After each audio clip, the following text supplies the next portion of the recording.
আজ আমরা রান্না করব ডাল দিয়ে পাটের শাক।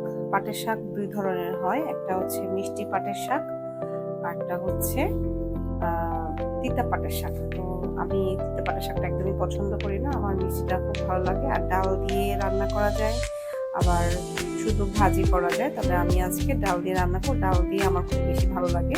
জিনিস আপনাদেরকে দেখে দিই, আমি পাটের শাকের শুধুমাত্র এই যে উপরের 4টা পাতা নিচ্ছি। হ্যাঁ, এটা সবচেয়ে কচি পাতা, আমি ভেতরের পাতাগুলো নেব না।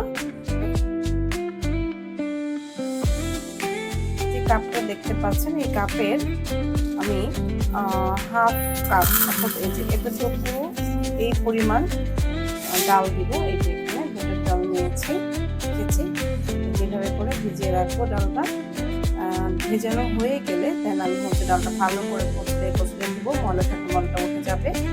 এই হচ্ছে আমার শাকগুলো, আমি যেভাবে করে খুব ভালো করে ধুয়ে দিব, একেবারে যাতে কোনো ময়লা না থাকে। করে তুলে নিব, পুরো পানিটা ফেলে দিব। এভাবে আমি অন্তত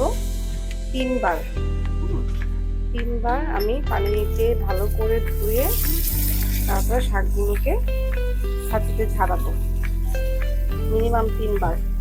কারণ বাজারের শাকে অনেক ময়লা থাকে, যাতে কোনো ময়লা না থাকে এইভাবে করে সুন্দর করে ফ্রেশ করে আমি ধুয়ে ছাঁচিতে তুলবো। যতটুকু শাক হয়েছে আমার, ছাঁচিতে পানিটা ঝরতে আমি পেঁয়াজ আর কাঁচা মরিচটা কুচি করে নিব। 3টি পেঁয়াজ দিব, 3টি পেঁয়াজ আর এই 4-5টি কাঁচা মরিচ আমি কুচি করে নেব।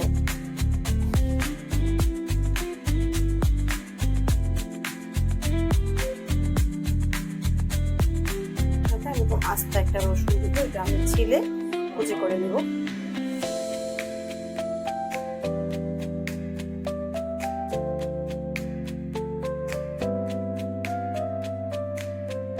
ডালগুলো আমি সুন্দর করে ধুয়ে নিয়েছি।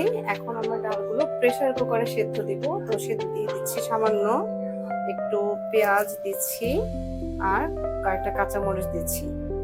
এইটুকু দিয়ে আর লবণ দিয়ে আমি প্রেসার কুকারে ডালটা সেদ্ধ করব খুব ভালো করে।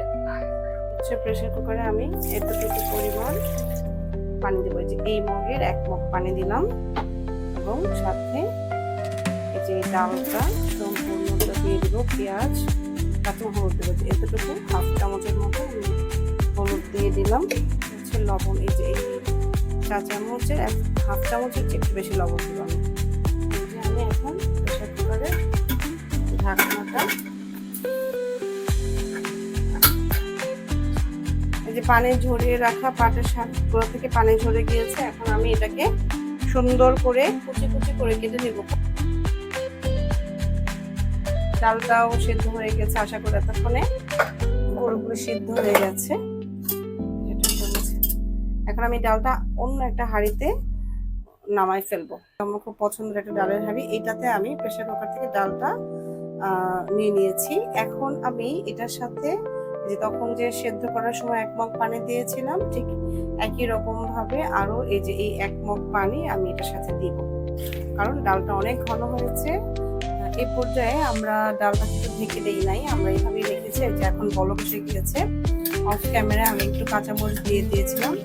কাঁচামরিচ আমার এই পরিমাণ শাক, এই যে যার কোনো একটা বক্সে এতটুকু শাক, এই শাকটা আমি এই যে ডালের মধ্যে অল্প অল্প করে দিয়ে দিব।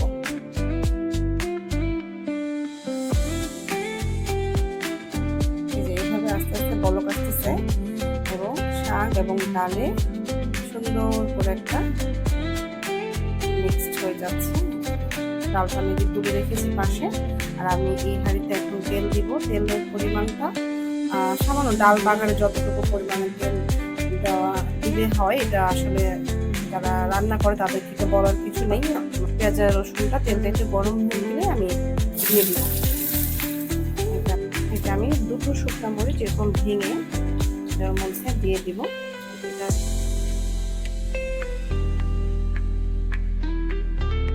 আমি এটা বন্ধ করে দিব, আর এই তেলটাকে একটু নাড়াচাড়া করে দিয়ে আমি এটার মধ্যে ঢেলে দিই।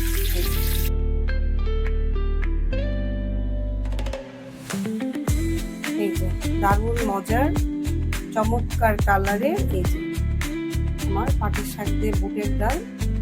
অসংখ্য ধন্যবাদ, সবাই করে খাবেন এবং অবশ্যই আমাকে কমেন্টসে জানাবেন কেমন হলো। আল্লাহ হাফেজ। নেক্সট কোনো রেসিপি নিয়ে আবার আসবো আপনাদের মাঝে।